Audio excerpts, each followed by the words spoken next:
दिल्ली के पूर्व मुख्यमंत्री अरविंद केजरीवाल ने इस्तीफा देकर जहां सभी को चौंका दिया था, तो उनके इस कदम को लेकर चर्चाओं का बाजार गर्म हो गया था।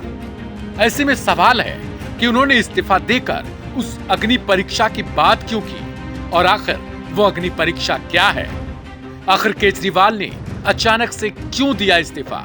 क्या यह किसी दबाव का नतीजा था या फिर उनके खुद के सिद्धांतों का पालन था?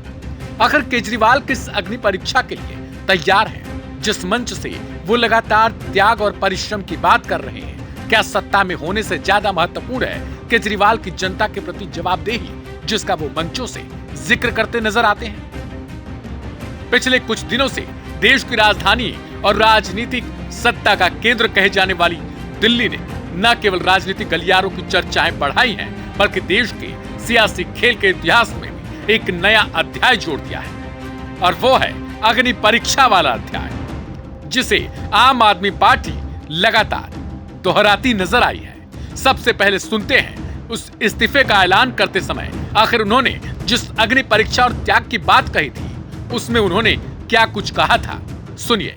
आज मैं आपकी अदालत में आया हूं, जनता की अदालत में आया हूं, आपसे पूछने के लिए आया हूं, क्या आप केजरीवाल को ईमानदार मानते हो कि गुनहगार मानते हो?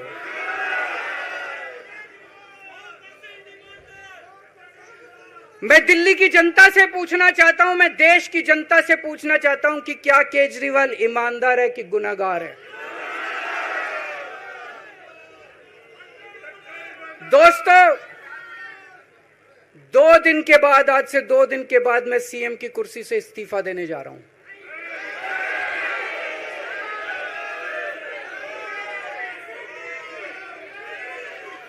और मैं तब तक सीएम की कुर्सी पे नहीं बैठूंगा जब तक जनता अपना फैसला ना सुना दे।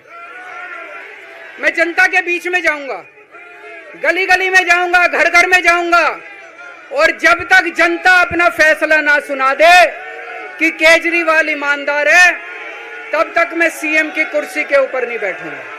मनीष जी का भी कहना है कि ये दिल्ली के उप मुख्यमंत्री और शिक्षा मंत्री और मंत्री का पद तभी संभालेंगे जब दिल्ली की जनता कहेगी कि मनीष सिसोदिया ईमानदार है। दरअसल जेल से रिहा होने के बाद अरविंद केजरीवाल ने उन पर लगे भ्रष्टाचार के गंभीर आरोपों को लेकर अपनी राजनीति और जीवन के उस पहलू पर भी चर्चा की थी। इससे केजरीवाल अपनी ईमानदारी और सिद्धांतों से जोड़ते हुए देखे गए थे। केजरीवाल ने साफ कहा था कि मेरे पास जीवन की एक सबसे बड़ी पूंजी है और वो है ईमानदारी। उन्होंने कहा कि ना ही उनके बैंक अकाउंट में कोई पैसा है और ना ही उनके पार्टी के अकाउंट में। उनके जीवन का मकसद कभी भी पैसे या पद हासिल करना नहीं, बल्कि देश की सेवा उनका एकमात्र उद्देश्य रहा है। यहाँ पर केजरीवाल ने अपनी पुरानी नौकरी का भी जिक्र किया था और कहा था कि वे इनकम टैक्स विभाग में कमिश्नर की नौकरी छोड़ चुके हैं और साल 2000 से लेकर 2010 तक उन्होंने दिल्ली की झुग्गियों में गरीबों के साथ समय बिताया। अगर उनका उद्देश्य पैसा कमाना होता तो अच्छी भली नौकरी क्यों छोड़ते? केजरीवाल मंचों से लगातार ये कहते हुए नजर आए कि जब उन्होंने नौकरी छोड़ी थी तब उनका राजनीति में कोई प्रवेश ही नहीं था और ना ही उनके पास कोई पार्टी थी, ना उनकी मुख्यमंत्री बनने की कोई योजना थी। उस समय उनके सामने कोई राजनीतिक दल भी नहीं था। मेरे लिए बीजेपी इंपॉर्टेंट नहीं है, मेरे लिए आप लोग इंपॉर्टेंट हो। अगर देश की जनता, दिल्ली की जनता को लगता है केजरीवाल बेईमान है, मैं 1 मिनट के लिए सीएम की कुर्सी पे भी नहीं बैठूंगा। 1 मिनट के लिए मैं बैठने को तैयार नहीं। मैंने अपने जीवन में कुछ नहीं कमाया, मेरा बैंक अकाउंट खाली है, हमारी पार्टी का बैंक अकाउंट खाली है। मैंने जिंदगी में कुछ नहीं कमाया, अपनी इज्जत और अपनी ईमानदारी के सिवा मेरे पास कुछ नहीं आया।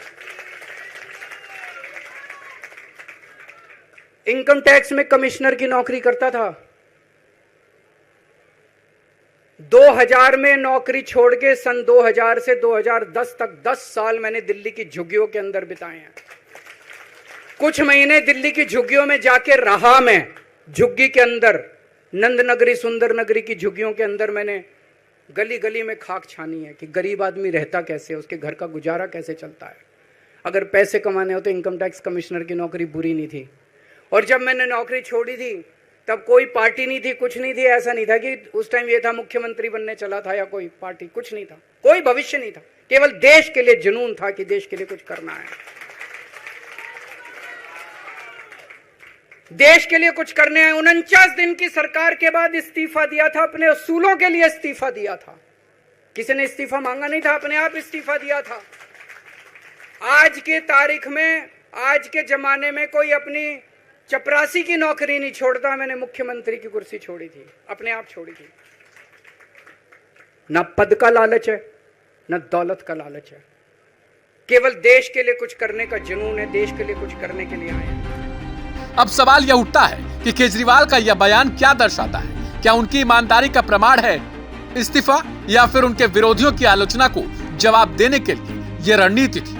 इस सवाल का जवाब खुद केजरीवाल ने जनता पर छोड़ा है। उन्होंने कहा कि अब जनता ही यह तय करेगी कि वे ईमानदार हैं या फिर गुनाहगार। कुछ ही महीनों में दिल्ली में विधानसभा का चुनाव होगा और देखना तब दिलचस्प हो जाएगा कि केजरीवाल जो मंचों से कहते हुए नजर आए, उस पर जनता अपनी कितनी मुहर लगाती है।